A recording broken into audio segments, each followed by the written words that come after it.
सम्मानित बुजुर्ग, मेरे भाई, सम्मानित मंच, आपको सबको नमस्कार। सबसे पहले तो मैं आपका धन्यवाद देना चाहती हूँ कि आप यहाँ हमारी बात सुनने के लिए इकट्ठा हुए, और माफ़ी चाहती हूँ, थोड़ी तबीयत मेरी खराब है, लेकिन आपसे मैं बस अपील करूँगी कि चुनाव का दौर है, साइकिल का हमारा निशान है, आने वाली 19 तारीख है, और आप लोग जानते हैं देश के हालात क्या चल रहे हैं, किसानों मजदूरों के साथ क्या ये सरकार बर्ताव कर रही है, और हमारे लिए कुछ इन्होंने लाभ हमें पहुंचाने का काम नहीं किया। हमें सिर्फ हमारी कोई सुनवाई नहीं करी, सिर्फ परेशानी के कगार पर लाकर खड़ा कर दिया है।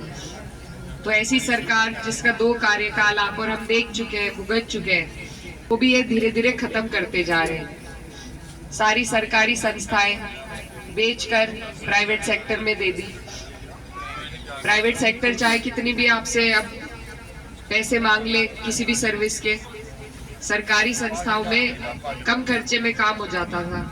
इसी तरीके से जो नौकरियां हैं वो सारी प्राइवेट सेक्टर में कर रहे हैं ताकि हमें पेंशन ना देनी पड़े। पहले हमारे भाई फौज की तैयारी करते थे, अब अग्निवीर बनाकर 4 साल के लिए उन्हें छोड़ दिया। ये भी इसीलिए किया है ताकि आपको हमें पेंशन ना मिले, कोई लाभ ना मिले। कोई पेपर, कोई और वैकेंसी वैसे तो ये निकालते नहीं, जब निकालते हैं तो उससे पहले पेपर लीक करा देते हैं, और सिर्फ फॉर्म भरवाने के ही माध्यम से कई 100 करोड़ इन्होंने बटोर लिए हैं। इनके पास बहुत पैसा है, 16 लाख करोड़ इन्होंने उद्योगपतियों का माफ किया है, लेकिन किसान का कर्ज माफ करने के लिए इनके पास कोई पैसा नहीं है। ना तो किसानों की पेमेंट करते हैं। एक किसान अपना पालन पोषण अपने बच्चों का अपने गन्ने की पेमेंट से ही कर सकता है, और उस पेमेंट के लिए हमें बार बार धरने देने पड़ते हैं। धरने के बाद भी आज तक सारी मिलों पर बकाया है भुगतान, एम सोच के ही वोट डालने का भी, क्योंकि अगर हम बदलाव नहीं करेंगे तो ये हमारे लिए ये और निष्क्रिय हो जाएंगे, सोचेंगे हमें तो कोई बदलता ही नहीं, तो इनका और बेड़ा गर्क करो। तो इसलिए आपको और हमें अपने आने वाले कल के बारे में, किसान हित के बारे में, अपने आने वाली पीढ़ियों के बारे में, अपने देश के बारे में सोचते हुए इन पूंजीपतियों की तानाशाही सरकार को हटाकर इंडिया गठबंधन के हाथ को मजबूत करने का काम करना है। अगर हम इन्हें ही वोट देते रहे तो इनमें इतना अहंकार आ जाएगा जो आज से पहले देखा नहीं होगा। ये लोग आज भी कोई भी विपक्ष की आवाज हो, कोई इनका विरोध करे तो किस तरीके से उनकी आवाजों को दबाने का काम कर रहे हैं। किसी पे ईडी भेजकर, किसी पे सीबीआई भेजकर, झूठे मुकदमे लगाकर, नेताओं को जेल में डालकर। हमारा एक बहुत अच्छा गठबंधन था राष्ट्रीय लोकदल समाजवादी पार्टी का, जिसके बलबूते पर शामली जिले से हमने भाजपा का सफाया कर दिया था, वो भी इन्होंने तोड़ दिया। हमें समझ में नहीं आ रहा किस तरीके का दबाव इन्होंने बनाया, क्योंकि दबाव का ही लग रहा है असर। सम्मानजनक इन्होंने गठबंधन नहीं किया है, आप सब देख रहे हैं।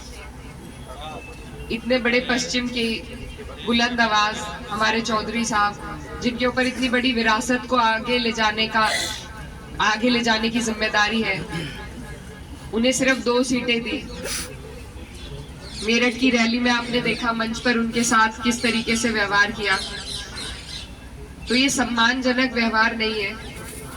और ये जो पार्टी है ये सहयोगी दलों को खत्म करती है। पहले हरियाणा में इन्होंने किया, आज बिल्कुल खत्म कर दिया है उस पार्टी को।